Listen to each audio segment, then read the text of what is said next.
Hi, Jon Kuzma from EndZoneBlog.com, and we got a lot of football updates we're going to talk about. There's a whole lot going on around the league right now. First things first, we're going to talk about the Panthers. The Carolina Panthers had decided to re-sign Charles Johnson. Charles Johnson, as most of you know, is one of the Panthers' best defensive ends. He brings a great pass rush for that defense, and he just got a new 2-year contract extension with the team. We're told Charles Johnson had an opportunity to sign with different teams for much more money, but he opted to stay in Carolina on a 2-year, $9.5 million deal.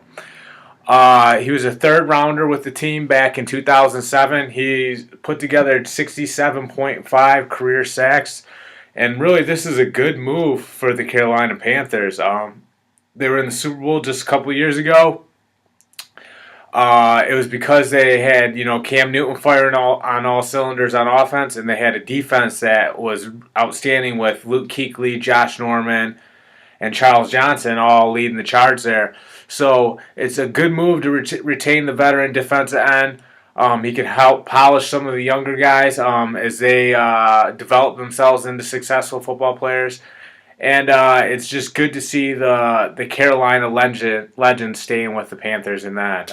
Congratulations to Charles Johnson, and we look forward to seeing you on the football field doing what you do best. Moving on, the Colts kept tight end Jack Doyle. Jack Doyle was expected to hit free agency and test the open market. That hasn't happened now. The Colts have struck a 3-year, $19 million deal with Doyle.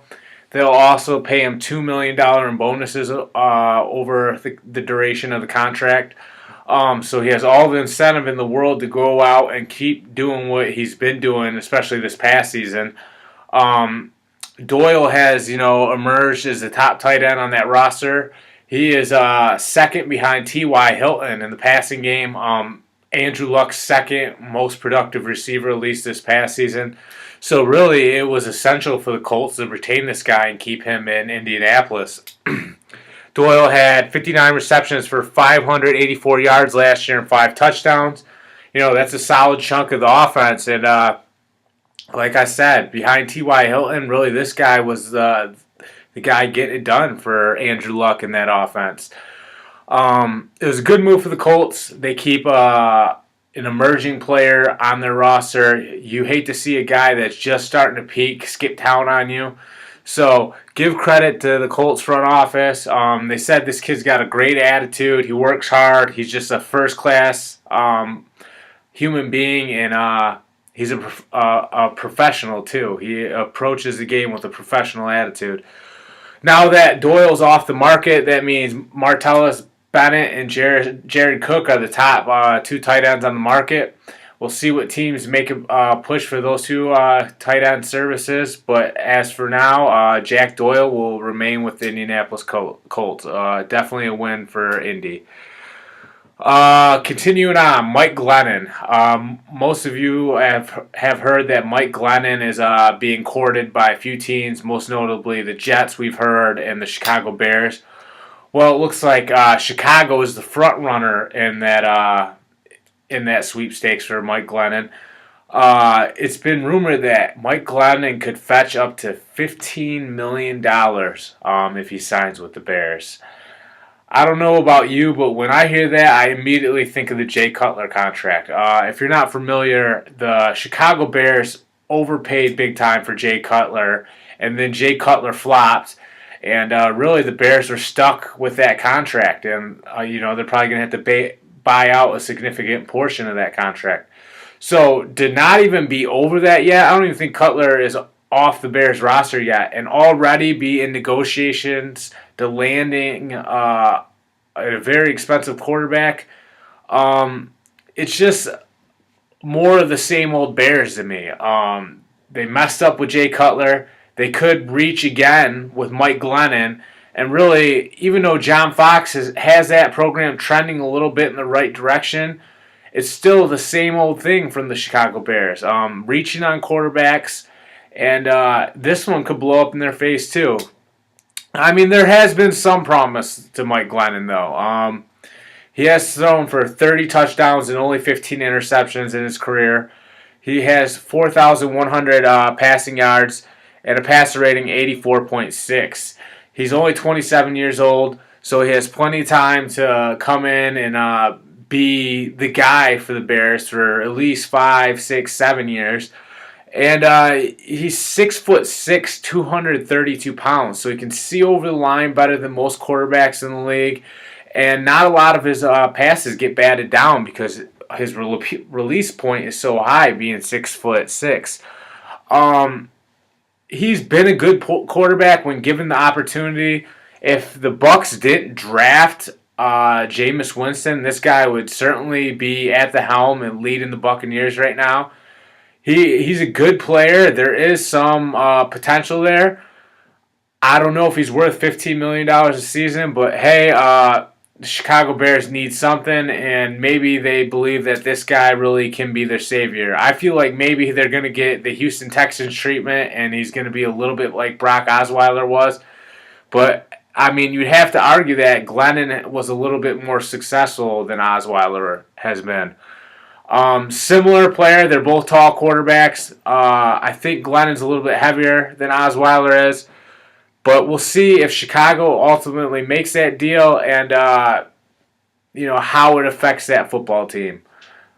Give them credit for trying to make a splash. I just don't know if Glennon is worth that particular value. Moving on, the New England Patriots have offered a first-round tender to Malcolm Butler. The tender's worth $3.91 million for 2017. Teams can actually attempt to sign Malcolm Butler still, but the Patriots will actually have a chance to match that offer if any teams do make an offer to Malcolm Butler. The other thing is, if a team wants to sign Malcolm Butler, they're also going to have to give the Patriots a first-round pick. So this is just another attempt by Bill Belichick to protect his roster and protect his players. And ultimately, if you do want to pluck Malcolm Butler, you're going to be shipping a first-round pick to the New England Patriots. It seems like New England always finds a way to get extra picks and multiple first-round picks. They just have a great approach when it comes to acquiring talent and selling high on players who they know they can get a lot back for and stockpiling draft picks. It's one of the reasons why they have one of the most talented rosters in all the NFL. And it's ultimately why Bill Belichick has been the greatest head coach of all time. And he doesn't get enough credit as a general manager, but he's easily been the best general manager probably of all time too. Give the Patriots their franchise credit. They retain Malcolm Butler, who is an emerging star at the cornerback position. And if they do let him go, they're going to get compensated handsomely for a good player. Finally, the next topic. AP has said that Seattle and Oakland are two other prospective locations for him. We reported just a few days ago that Adrian Peterson would give a discount to the New England Patriots if they sign him. Apparently, the Patriots only want to pay $2 million for a running back. They're even going to let LeGarrette Blount walk. That has compelled Adrian Peterson to pursue maybe a few other options. We know now those options are Seattle and Oakland. I don't know what's going on with Thomas Rawls in Seattle or the rest of the running backs there. Adrian Peterson could come in and kind of fulfill some of that void that Marshawn Lynch left behind when he retired. That's if Peterson plays up to his potential too. He's been struggling the last couple of years too. But if he does get up to top form, that would be a huge boost for Pete Carroll and that Seahawks offense. As far as Oakland goes, they're a team that has really hit their stride this past season. Obviously, David Carr is a big factor in that uprising. Add in Adrian Peterson along with Carr would be a great move for the Raiders, especially with them potentially going to Las Vegas too. Peterson could be another star for that franchise to help build hype around the program. They do have their running back Murray from last year, who is a quality player, but adding Adrian Peterson to the mix would also boost that ground game too. If you can get AP for a cheap price, there's no doubt about it that he's worth the gamble. He's arguably one of the greatest running backs to ever play the game, and if Seattle or Oakland walks away with Adrian Peterson, that would be a huge win for those two football teams, or whichever football team got him. Finally, Calais Campbell. Calais Campbell, the former Cardinals defensive end. The Cardinals offered him a $10 million deal. I think it was $10 million annually to come back and play for them. He is actually getting courted by the Jacksonville Jaguars, too. The Jaguars are really interested in putting them on their defensive front. We're also hearing the Denver Broncos are also in the hunt for Campbell as well. So right now, it's up to the Cardinals to retain him and not let him go to either Denver, Jacksonville, or maybe a different team that's trying to lure him in.